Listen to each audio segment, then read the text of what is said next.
Let's hit it.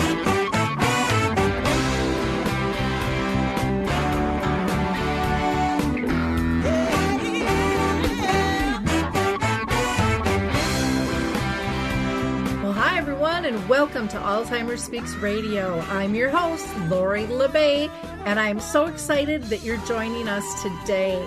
We are going to have a fascinating conversation, as usual, as we learn from people all around the world at all ages and stages of life. Stay tuned as we shift our dementia care from crisis to comfort. All right, here we go. What you think about, you will bring about. Commit to change. We will win. So, welcome back to Alzheimer Speaks Radio. If you enjoyed that opening song, it's called Clarion Call by the Mark Arneson Band, featuring Maya Dore. You can download it on any of your favorite platforms, and they are graciously donating proceeds to Alzheimer Speaks. Really appreciate those efforts. And for those of you that are new to Alzheimer Speaks Radio, we're about sound information, not just sound bites. We like to have real conversations, and our goal is to raise all voices, big and small, around the world. So those diagnosed, those that care and serve them, advocates, researchers, authors, movie directors, singers, songwriters, everyone is included here because it takes us all to shift our care culture. So we'd love to hear your voice. Feel free to reach out to me at Lori at Alzheimer Speaks if you're interested in being a guest. So today's show is going to be about finding peacefulness through grace, acceptance, and gratitude. And before I introduce our guest today, I'd just like to give a shout out to a few organizations and some things that are going on. So the Memory Cafe Directory is a wonderful resource. There's over 900 memory cafes in the U.S.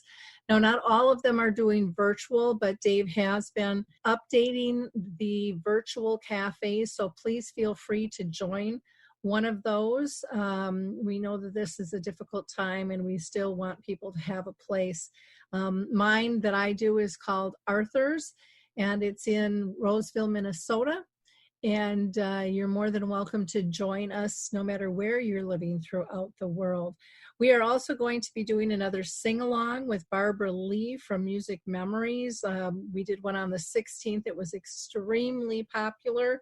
In fact, one man sent me an email saying his wife had watched the video 29 times and sent me a picture of her standing in front of the TV clapping. It was just incredible to see. So we're excited to do that again. That'll be at 1 o'clock Central Time. You can find more information by going to alzheimerspeaks.com, and that will be Thursday, April 30th. And then, of course, I have to thank all of our lovely listeners. You guys are so loyal, and you take such gracious time to like, click, and share our episodes, and you're making a huge difference by getting information out to people in need, because there's a lot of people on Facebook and Twitter and LinkedIn and so many other platforms that haven't really told anybody that they're dealing with dementia.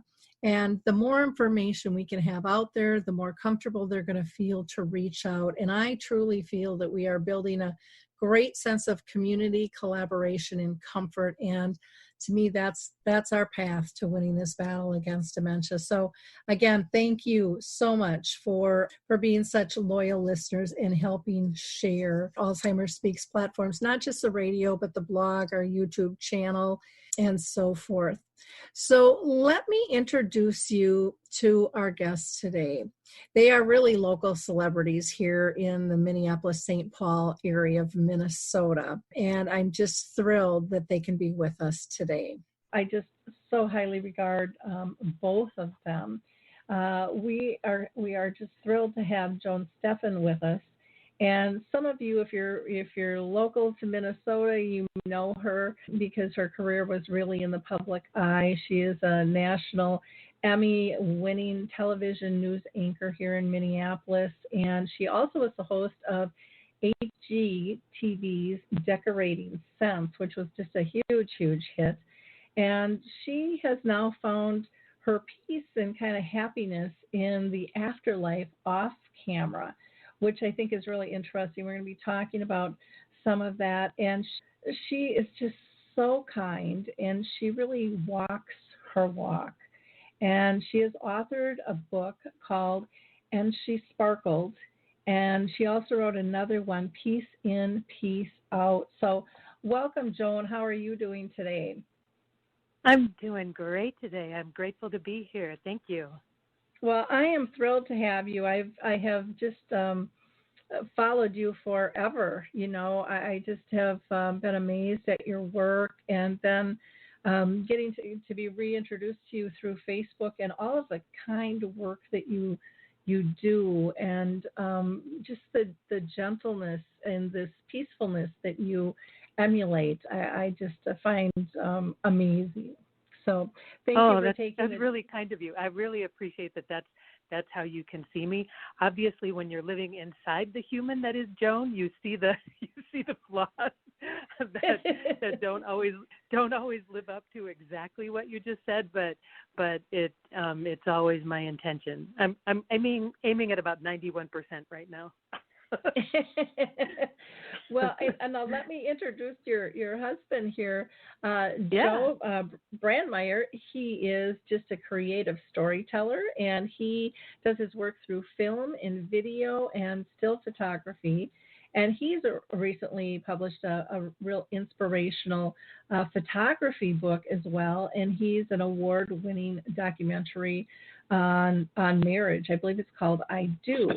And he has worked around the world with artists like Prince and U2 and Janet Jackson. And he has done a lot of special broadcasts for PBS and ESPN.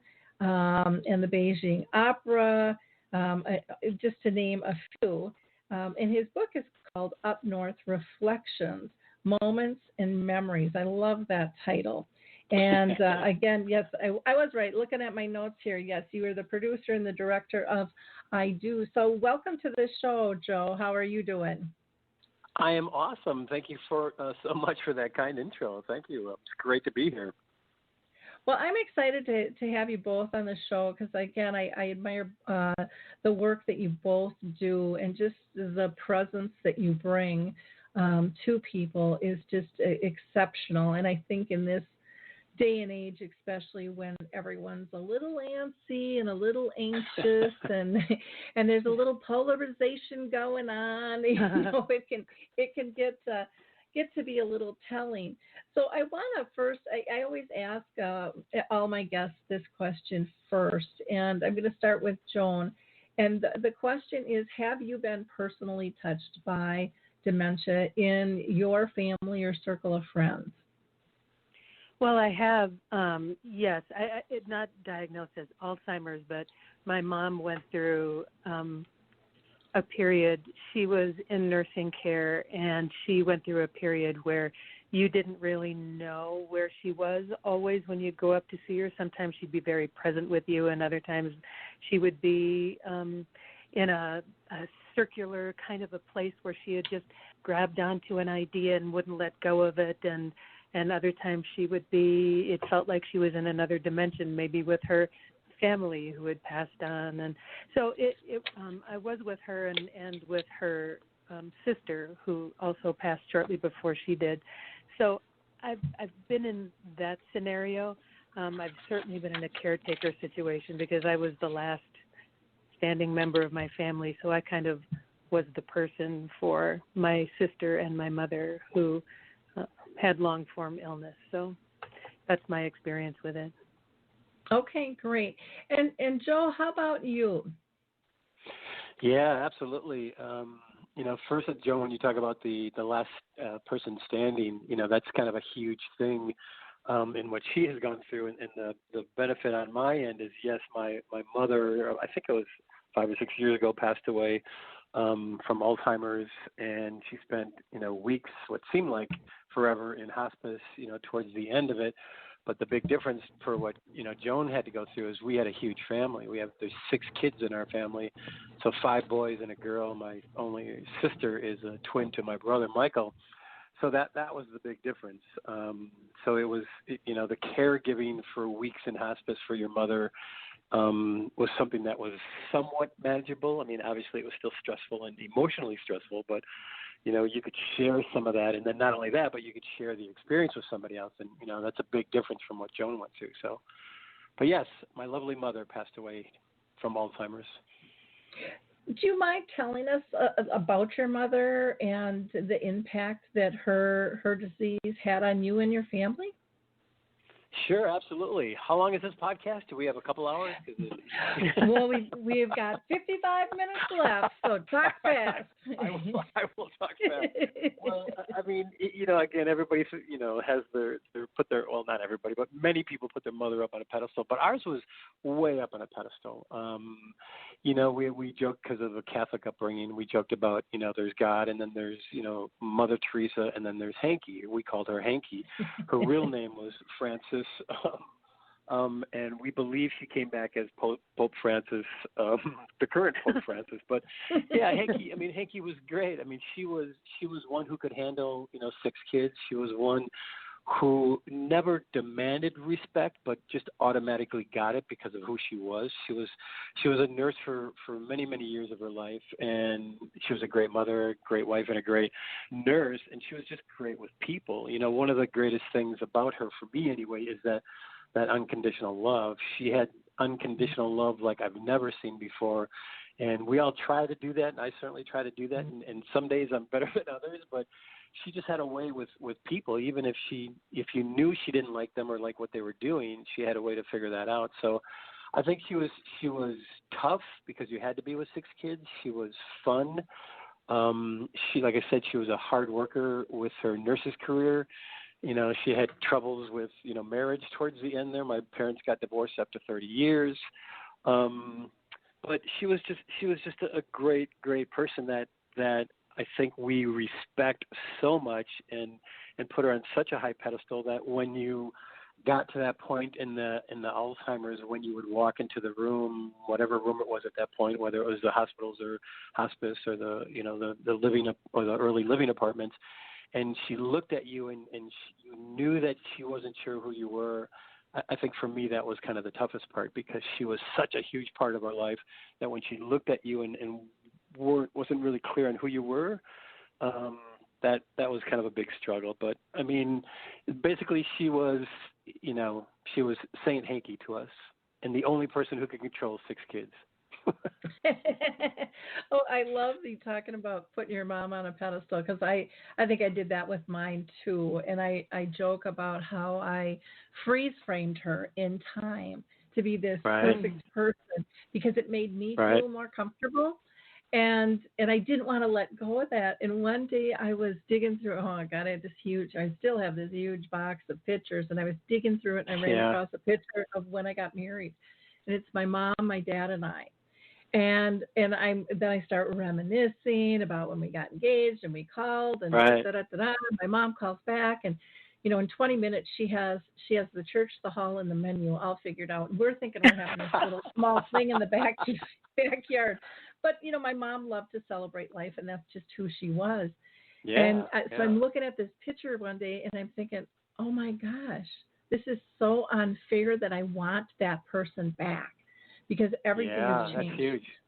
My dad's dead. My mom's got dementia. I'm divorced. What right do I have to hold her in time and freeze frame her? Because it makes me feel better and easier, and not wanting things to change. But yet, you mentioned the unconditional love. I found that my mom was the safest place I could ever go, because there were these levels of unconditional love I didn't even know existed. I thought, unconditional love, you get married. Unconditional love, you have a kid. I kind of thought that was it. And it was like, oh my gosh, no. It turns into this whole spiritual thing when you really can't even, there's no words, and even there's limited nonverbal communication, and you're still connected in the intensity of that, yet the comfort of that was like, it's huge. I call it waves. Well, I'm sorry. I call it waves. It comes in waves. Like you could be literally. I think Joan, I mentioned this once. This was early on. Afterwards, I'm sitting at a stop sign, whenever, and all of a sudden, just out of nowhere, just like these waves would come into you. And early on, like maybe a year after or somewhere in that period, every once in a while, I would pick up the phone and start to call her and go, oh, you won't believe what happened today, or our daughter did this, or something happened. Just whenever something happened, I would reach for the phone early on and start to call her or start to attempt to do it, and you go, oh, okay, well, that's not going to happen. But Joan, you talk about the spiritual thing too. I mean, you're great with that kind of stuff, Joan. Oh, well, I was just thinking of something different. I don't know if this is in keeping with what you want to talk about, but I was watching a documentary about a month ago about bonding and children, and how at some point, if you have an attentive mother, the amygdala just has a permanent connection to the child. So you can't get closer than living in that area. The amygdala is associated with flight or fight or defense. And so it talked about how that's where we're kind of fused together as a mother and child. And that kind of made sense to me, because it is that place of safety that you go and you feel like you want to run or you're afraid of something. So, the spiritual thing, I think I was going to say that I think Joe talks to his mother more now than he did even when she was alive, because she was such an important part of his life. Her picture sits on his desk, and he runs things by her. Either the idea of what she might say or how she. I'm enough of a woo-woo person to believe that their energy is still around us. So, me too. Well, Joe's very clear that she's involved in. Joan, would you like to share how important she was when we first kind of started seeing each other before we got married? No, it was. We were would you like me to married. tell the boat story? Should I tell the boat story? We were already married. Go for it. It was one of those silly things that I said, if there was a choice, if your mom and I both fell overboard and there was only one life preserver, who would it go to? And Joe was adamant it would go to his mother, Hanky. And Lori, it was one of those like reactions, like, well, I mean, I didn't even think about it, and all of a sudden I said, well, if you both fall off, and I went, well, of course it's going to go to Hanky, and I didn't even realize that I said it at that point, and this is early on in our marriage, and I looked at her, and then I started kind of backpedaling, going, well, but you're younger, and you can swim, and she, So that was, she knew right away the importance of Hanky. She definitely was behind that importance. But so anyway, that's the Hanky story. Yeah, the loss of her rock solid foundation for him was really huge. Yeah. Oh, I can imagine my mom. You're talking about the kind of the woo woo. My mom started coming to me in dreams before she died, and one night it was like 2 a.m, and she's like, get up and finish my obituary. I'm not hanging around here much longer. And it was like, oh, okay. I and she's like, and I got up and I was working on that. And then when she died, very, very spiritual connection with her. I had made this commitment to start Alzheimer Speaks because of her. We were always in this together. And so she told me like 4 months before she died, she said, you will not be here when I die. And I'm like, but I'm always here when I die. I am like the transitional person, Mom. Don't you know that? And I'm that person for a lot of people. And she's like, nope, I need you gone. She says, I need the others to experience death. And my mom was always big. When we were little, we went to every funeral and wake, and her friends would say, Dorothy, you really shouldn't be bringing your kids here. And she says, they need to understand birth, and they need to understand our exits. And neither should there be any fear of. And she says, and so she wanted the rest of my family, my siblings, my kids, grandchildren, nieces, nephews, she wanted them to experience death. And she said, they will not do that if you're here because you'll just do it, Lori. And so lo and behold, my mom is actively dying, and I have 2 keynotes in Arizona, and I can't get out because I'm like, there's someone to replace me. And so all of my family, except my daughter, is thinking I'm having a nervous breakdown because I'm always there. Plus, I think they were a little scared I wasn't going to be there because I was the anchor then. And she had everything planned out. I mean, I really, truly believe this. She had the man sitting on the flight with me had an in-law living with him with dementia. So we jabbered about dementia the whole flight. I go down to get my bags, and my daughter calls, and she says, Mom, I think this is it. Do you want to say goodbye to Grandma again? You know, and I had already been there 3 times that morning before I left. And I said, yeah, sure, put her on the phone. And she says, well, how about if we FaceTime? And I hadn't even thought of that. I just thought the phone. I didn't think, you know, we'd do video. So here I am in baggage claim, looking at my mom, saying goodbye again and how much I love her. I get done. The woman next to me reaches out her arm, gives me a Kleenex, and says, I don't know if you know this, but I sat across the aisle from you, and my mom had dementia too, and I eavesdropped on every word you said. And I wish I would have known you that. And the whole trip was like that. It was like she had planned everything. When I went to go speak, right before I had gotten on the phone with her, and I said, Mom, I'm going on stage in 15 minutes, and this might sound kind of crass, but this is how we talk to one another. And I said, Mom, I expect your ass there with me. We had a deal. and so I walk up on stage and I trip. I didn't fall, but I tripped. And when I looked up, all I could see was bright white lights all over. And the room I just got goosebumps. And I'm like, I don't know if she arrived or if she died. And you know, I had to do my keynote 2 hours later. I get off the stage. I call back, and my daughter says, Mom, you're not going to believe this. And she said, after you hung up the phone or the video, whatever you want to call it, with Grandma, her body got so hot and so red we could not calm her down until about 15 minutes ago. And I said, that's about when I got off stage.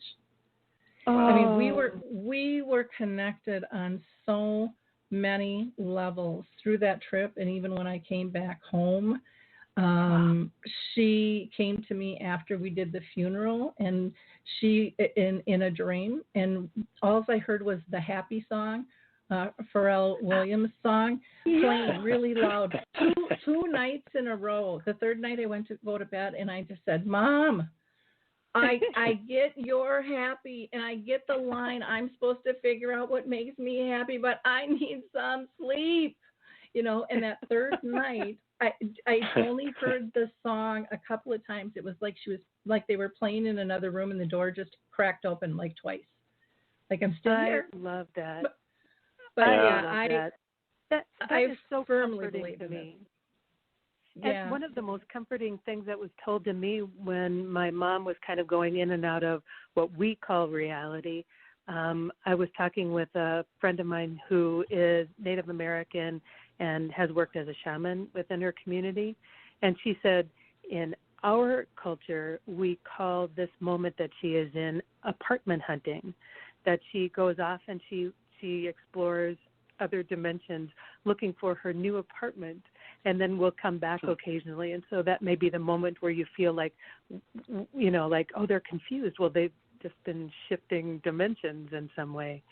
So I thought that was a really comforting take on it. Oh, very neat. Yeah, there's just so much to learn through just through the relationship process. And then you toss dementia in there. And I think dementia is really here to teach us to live much deeper and be more relationship-based, forces us to slow down, pay more attention. And it also, and this kind of brings me to my next question I was going to throw to Joe, it brings us to that question about the pain that can be brought about by, you know, I don't care if it's dementia or chronic illness or whatever, but, you know, moving through that and helping you see the little joys. And from what you say, Joe, you must have had a ton of those little joys, but I'm sure you had moments of significant pain as well. Yeah, but I think I think it's like I mentioned before. For me, anyway, the toughest pain, without question, was the blank stare that she gave you, and she wasn't sure who you were. And even to this day, I still get choked up because I'm thinking, oh, excuse me, it's many years ago, still get jokes.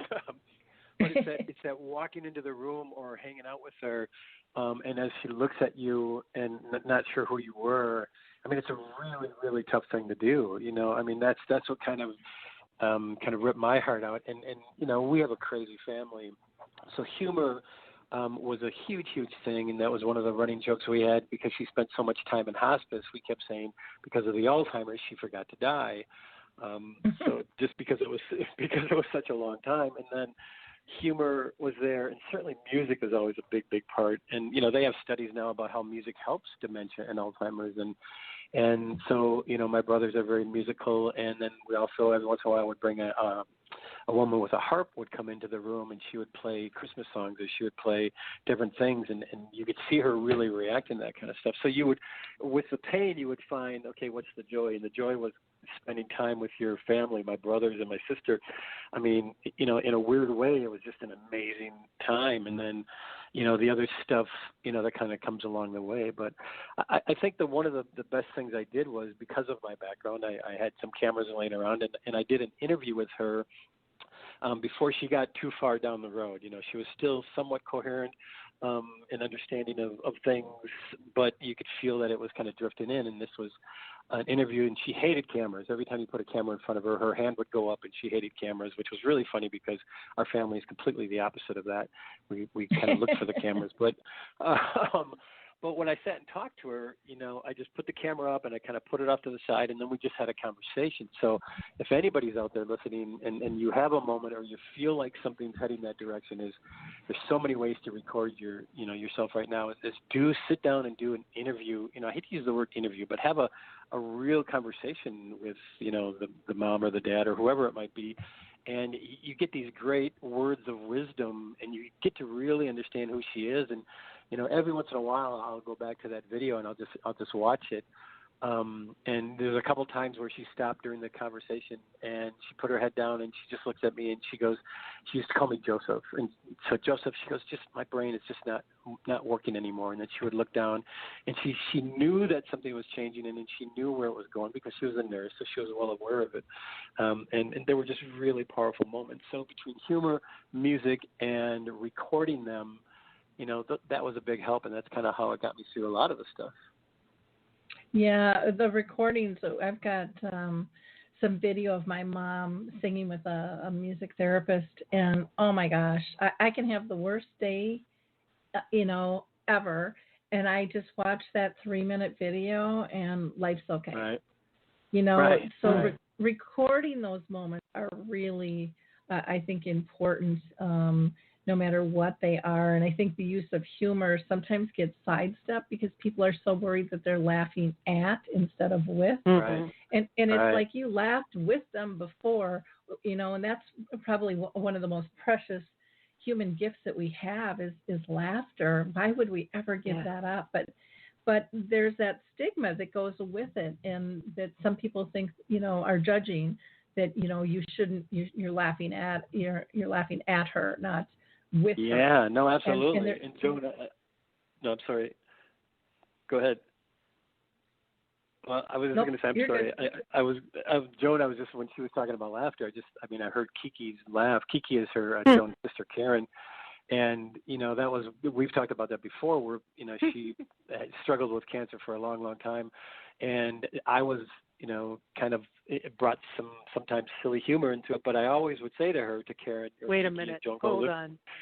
Wait, sometimes silly humor, like we'd be in the hospital room, Karen and I, and maybe one or two of our daughters, we'd be in the hospital room, and all of a sudden we'd look and we'd hear noise coming down the hallway of the hospital, and it would be Joe with the custodian's cart riding it, or he'd be, pushing someone we don't know in a wheelchair, or anything to make my sister laugh, and he did.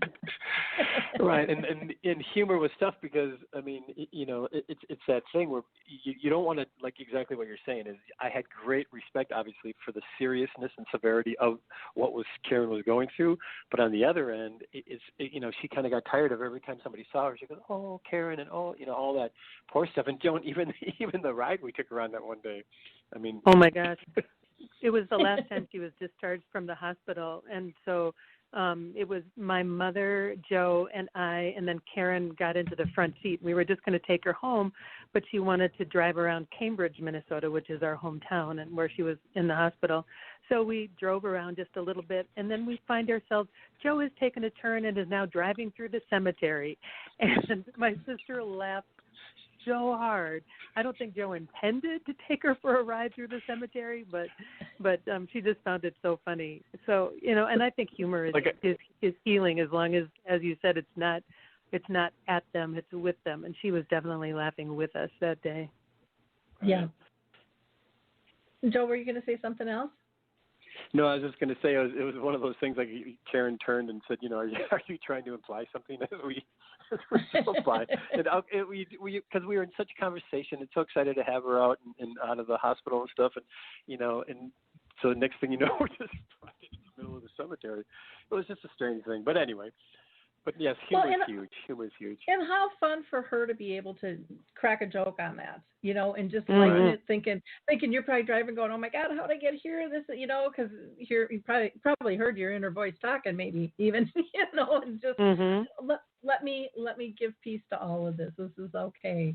This is what we do for one another. We're still able to care for one another deeply. Now, Joe, one of your brothers wrote a song, and I wondered if it's okay if we play part of that on the show, and then you can tell us a little bit more about the song. That would be awesome. Okay, let me go ahead and just push the button here. We'll see what happens.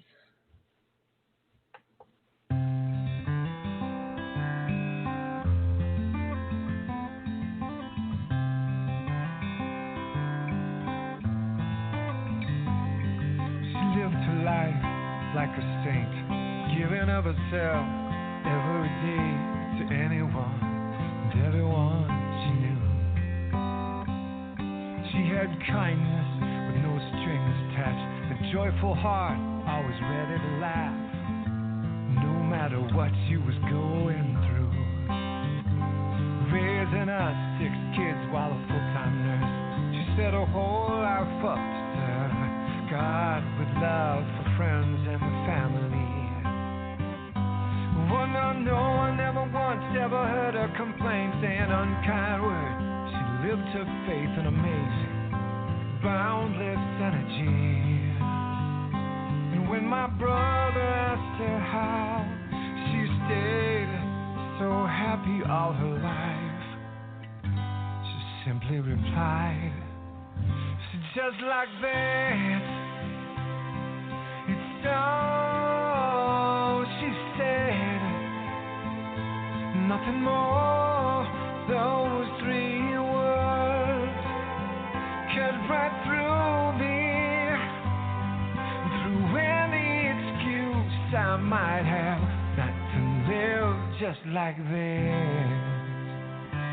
Later on in the years she took on the disease, stole away her memories, but her spirit would remain strong. Yeah, in the end, she didn't even know our names, but she could feel our love somehow, some way. She still knew what was going on. It's when my brother asked her how she stayed so happy all her life, out full of broken mind. And just like that, so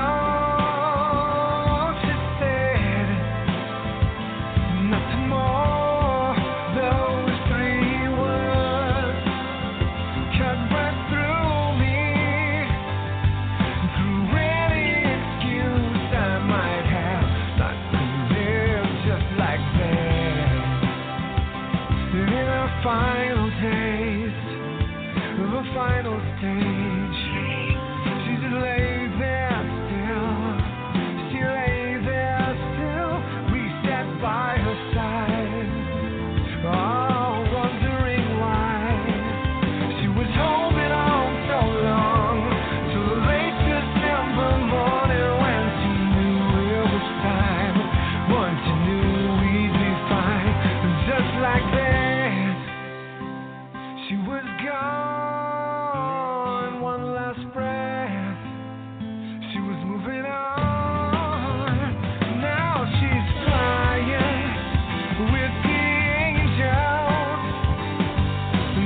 me every time. Got me too. In fact, I was just gonna play a portion. It's like it's such a beautiful song, and then I'm like, okay, where's my Kleenex? Maybe I'll just let it go. Well, that song. First, I laugh at the end at the WWHD. What would Hanky do? Joan, actually, I think this was your idea, wasn't it? The bracelets. It was. Yeah. So Joan, we were sitting at the hospice and Joan came up with the idea. I don't even know where exactly it came from, but and then we created these bracelets, WWHD, what would Hanky do? So I literally, to this day, I wear it almost every day. Just because if you get into a situation and you go, oh, I just, either I'm mad at this guy or upset at this person or whatever else, and you kind of go and look down at your bracelet and go, okay, what would Hanky do? So to this day, I still kind of wear that bracelet. But the song is called Just Like That. It's from my brother Michael. He is the twin of Mary, the sister. And Just Like That came from that interview that I was talking about before when I was sitting down and talking to Hanky about life and, was she happy and what were her regrets and all those kind of things that you kind of talk about that some of it you may not know. And one of the things I asked her, I said, you're one of the happiest people I know. And I said, I know you have struggles and I know you've had stress and pain and she's obviously not the perfect person in the world, but I said, how do you just stay so happy? And then she kind of stopped for a moment and she just said, well, just like that. She said, you just have to do it, and that kind of stuck in my head. And then I mentioned it to Michael, and Michael kind of took it and turned it into that. So, that's kind of where it came from. She just is like, you just have to figure it out. And that was one of the things that stuck with me. So I think he did an awesome job on that song. Oh, he did a way awesome job on that song. It's absolutely beautiful. And, you get to know your mom through the song too, and just the perceptions from kind of all sides. And it's beautifully, beautifully done. So please thank him for letting us share that song with our audience. I love absolutely. the bracelet too. The what would Hanky do? That's wonderful. That is absolutely. No, I think it's huge, and that's really important too. And I say this to Joan when she came up with it. And one of the things that's really important, and Joan, this is to you, is somebody like Joan who we've been married a long, long time. You need somebody like Joan in those kind of situations, and not only during, before, and after, certainly too, because it's somebody to lean on, it's somebody to laugh with, somebody to cry with, somebody to be mad at, and that she's going to understand why you're mad or whatever. So Joan, thank you for that, for being there, because you're welcome. That kind of person's important, and so who's ever thank out you, there. Though. Yeah, no, I think it is important. So thank you. So anyway. Well, I think your mom taught you a lot about grace and acceptance and gratitude, through that, through your life experience. Sounds like your whole family Right. and everyone she touched. She was just a living example of, again, probably not a perfect person. None of us are, but just at all. Yeah. Trying to do the best she could, and knew that there were better ways. And simple. I have this feeling, and again, I never knew your mom, but she kind of reminds me of my mom in some ways of and correct me if I'm wrong, but just having kind of this simple attitude towards life. It doesn't have to be complicated. It really gets down to some just basic philosophies of how do you want to live your life, and who do you want to be, and things. Joan's mom. That was Joan's mom. Could I just quote Einstein here, since he's such a pal of mine? Sure. Einstein says, if the solution is simple, God is in the answer. And I just so appreciate that. And then his quote about basically you can look at your world as if everything is a miracle or nothing is a miracle, and it will basically be true. So both of those things just kind of speak to me in this moment, that idea. It's some of it, no matter what you're going through, there is always some choice somewhere that you can make that leans towards miracle, or at least doing something simple either for yourself or for your parent or your person who's going through the challenges. So God bless Albert Einstein. Yeah, and life doesn't have to be big and fancy and packaged, and I think that's kind of the whole keeping up with the Joneses, attitude that has kind of run rampant. And I think the COVID has kind of put that back down to like, oh, my roots are showing, my nails are growing out, my, I don't even have to have pants on if I don't want to when I'm doing Zoom calls, and, oversharing. Yeah. I do. I think that's a blessing. But I think it's just it's getting people to feel more comfortable being themselves instead of trying to meet an image of what they think the world is expecting. And, how that ever got started, it's hard to say, with all of that. But I love that, I'm seeing, and I think dementia does this. I think the COVID has done this, when we feel trapped and really out of sorts and, lack of knowledge, we have to get creative and we have to rethink about what are our values, what is important. And I think we find these simple things that really brought us joy and happiness that we overlooked because we were too busy being busy.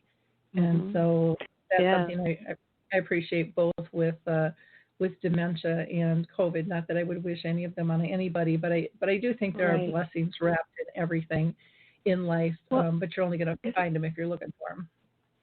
Yeah, I agree. I mean, I was just going to say the opportunity. I feel like if you can look for the opportunity, you will find the opportunity, even though there is horror out there and there is tragedy out there and there are things there, but there are plenty of people to focus on those if those are what's right in front of them.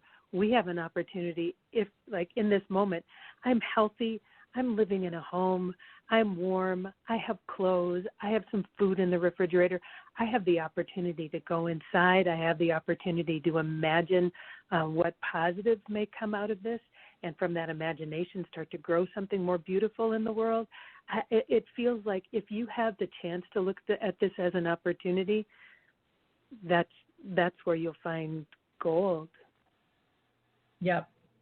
I know when I go out and speak, I always tell people that, you have a choice in terms of how you look at life or dementia or whatever it is, and it can be a gift or it can be a disaster.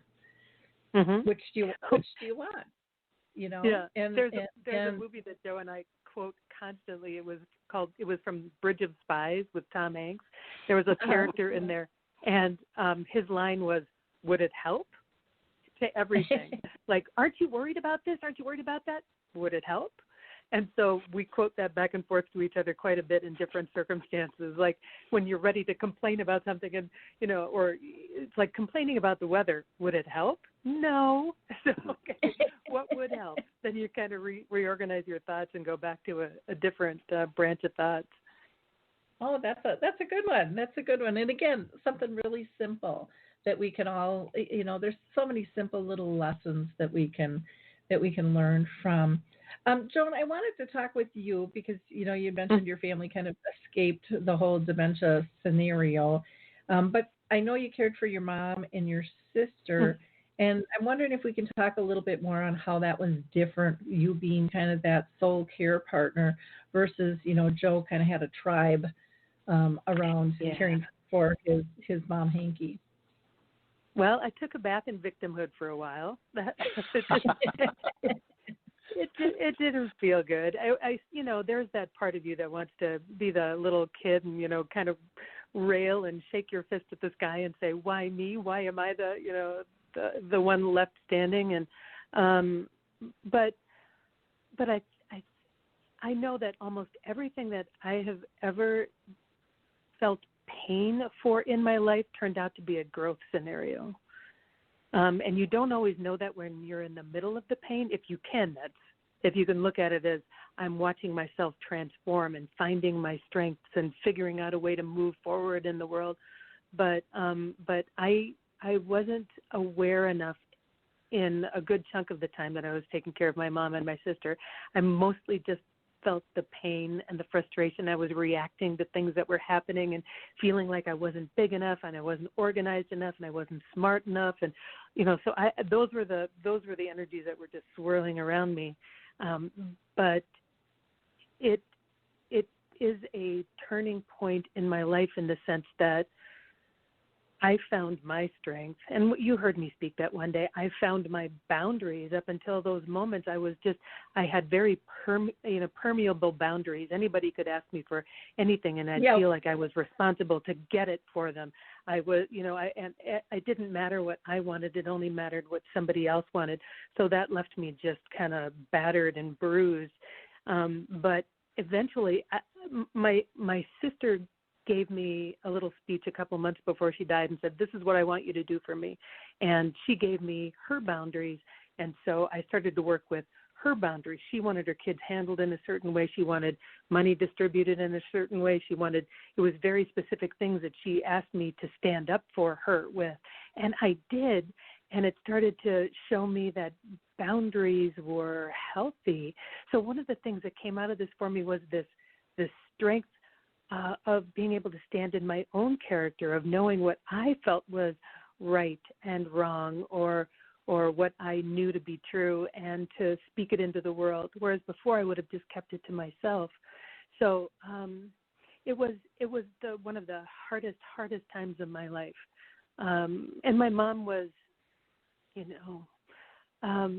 she mourned my sister so deeply that I think there was a part of her that didn't even necessarily want me around as much as you might expect. So it was a super challenging time. The bottom line is it became such a strong foundation for who I am today, and I don't think that I could speak into the world as I do if I hadn't gone through those times of being forged into a certain form of steel, I guess.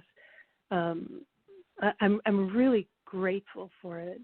I wouldn't want to go through it again. I don't wish it on anybody else. I keep longing for a way that we can all learn such beautiful lessons through just magic instead of pain. That would be awesome.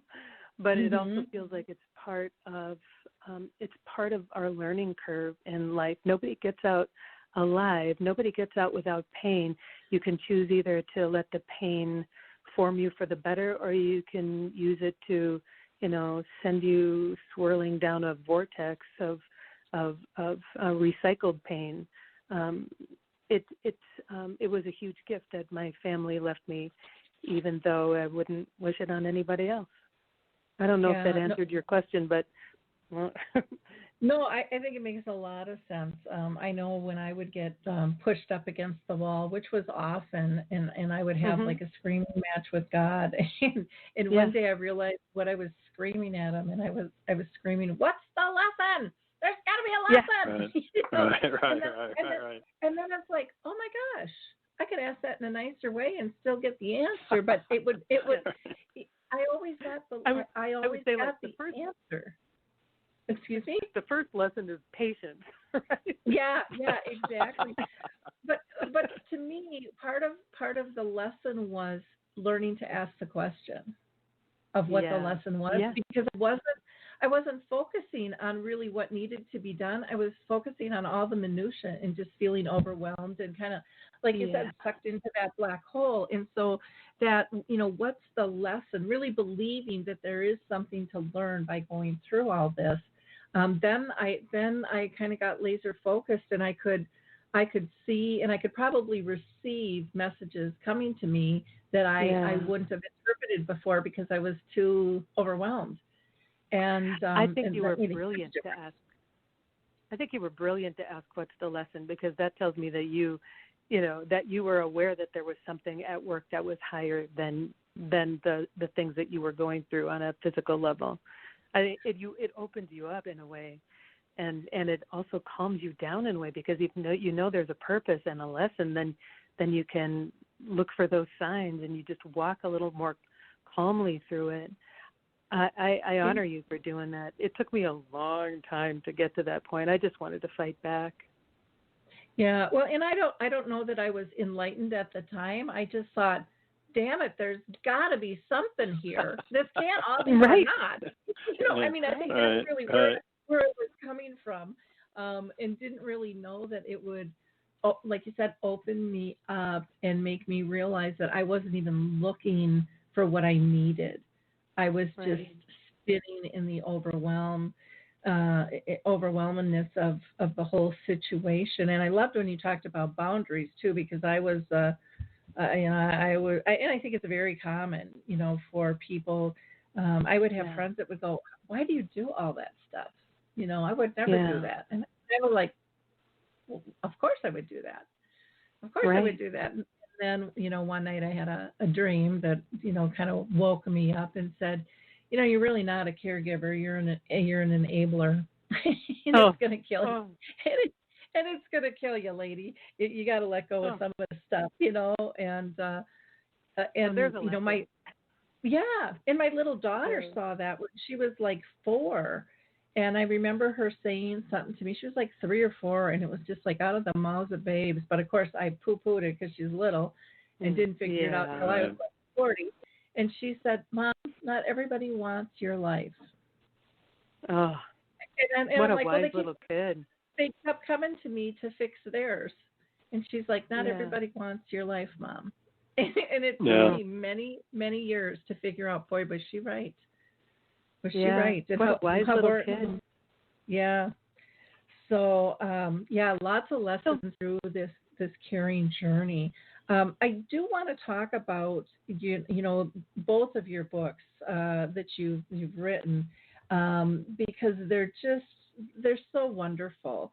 And Joan, I got to hear you speak and talk about your book, and I ended up buying both of them. And then Joe, your book as well. So I'd like you. I think I'll throw it to Joe here first, just to talk about your book about nature and how that came about, and then we'll let Joan talk about her 2 books as well, because they're just all so beautifully done and just they just bring peace, to the soul. I love that. Well, I love that because I think that's exactly it. Well, first of all, thank you for that. That's so kind. Mine is up north. I mean, up north, reflections, moments, and memories. And for me, it's you talk about family. Up north was one of those places. I was born in Fond du Lac, Wisconsin, and we would go up north, all the time. So northern Wisconsin, and it just became kind of this escape from reality, whatever that word reality means, and peace of mind and kind of an inside kind of thing. It was never a destination. It was just always a feeling. So anytime to this day, if somebody says up north, I can just kind of put a smile on. So it became really important. And as a photographer, as I would go up north and, whether it was northern Minnesota or northern Wisconsin, and there's a couple photos in there from Alaska, which I have a big heart in Alaska too, I would just start snapping some pictures because I just loved, as Joan talks about, miracles are everywhere. And eventually I kind of grabbed a bunch of them and I started knocking on a couple doors to see if anybody wanted to publish it. And long story short, I bumped into Tristan Publishing. And at first they weren't that excited, but eventually they were. And then Tristan Publishing also did Joan's books too. So, and, their kind of theory at that point or mission at that point were books with a message. And for me, it's a book of photography of places I've been. It's not a cabin or a person or a thing. It's just more of a feeling. So it's sunrises and sunsets. It's close-up of animals, close-up of little miracles of flowers, close-up of, different things. Just kind of that feeling of up north. And then we mixed in these inspirational quotes, as Joan calls them, from big thinkers and small thinkers, from my family to people like, the father of the national parks, John Muir, who talks about everything in nature is connected. So we just sprinkled those inspirational quotes on top of the pictures and became this kind of peaceful book that you kind of look at. So when I can't get up north, I usually grab that book and I'll go in the corner of our house or outside by a tree and I'll just kind of pace through the book, and that will bring me back to a memory of up north. So that's kind of where that comes from. Oh, that's so neat. And for people, go ahead, Joan. I was just going to add something just because I think the book is so beautiful and useful. It is. I was in kind of we were going to be giving a speech in northern Minnesota doing something, and I was feeling nervous about it and, a little agitated, like I wasn't really ready. I sat down with Joe's book, and it's like sitting next to a, burbling stream or something. If you can allow yourself to really just engage with the photos that he has, it feels like it lowers your blood pressure. It's just like a beautiful hit of nature. It's beautiful. I love it. Well, and one of the things, Joan, you said it just how we rehearsed it. Perfect. Thank you, Joan. One of the things that I love about the book, too, and it's great for people with dementia because it can bring a calmness and it can bring some reminiscence back as well for them. You know, picture books are wonderful, you know, and it doesn't necessarily have to be somebody that they know or that they don't remember knowing anymore. It takes all the pressure off, you know, when it's just scenery. Like that, which is wonderful. Joan, why don't you tell us about your two books, And She Sparkled and the other one, Peace In, Peace Out. And She Sparkled was a story that I wrote myself. I wrote it in about an hour and a half over the span of 5 years. So it was something that I was trying to sit down and make sense of why my life didn't feel good, even though I had everything that the world said was what you needed to feel good. I had a great job. I had a great income. I had a beautiful house. We had a cabin. We had beautiful children, a dog. You know, so it's like, why am I still unhappy? So I sat down and started to write what I thought was going to be more of an autobiography, but it came out very magically for me as a metaphor. And the first half of the metaphor came on an airplane ride, and the second half of the metaphor came about the time my sister passed. And bottom line is the metaphor is about how we're all born brilliant and unique and wonderful and purposeful, and the world starts to try to shape you away from that. It adds, like, what? Maybe you should be taller. Maybe you should be prettier. Maybe you should be smarter. Maybe you should be quieter. Oh, yes, please be quieter. You know, those kinds of things. And we start to believe that we're not as brilliant and unique, as wonderful as we were born to be. And then if you're lucky enough, someday you have spirit tapping on your shoulder saying, I think it's time to go on that journey and go back and try to recover that most beautiful part of yourself that I planted in you. And so that's what the metaphor is about. It's just a reminder of how lovable and beautiful you are. And so I still use it today as kind of a blueprint, because when I first wrote it, I thought, oh, great, I have the answer. Now I'm done.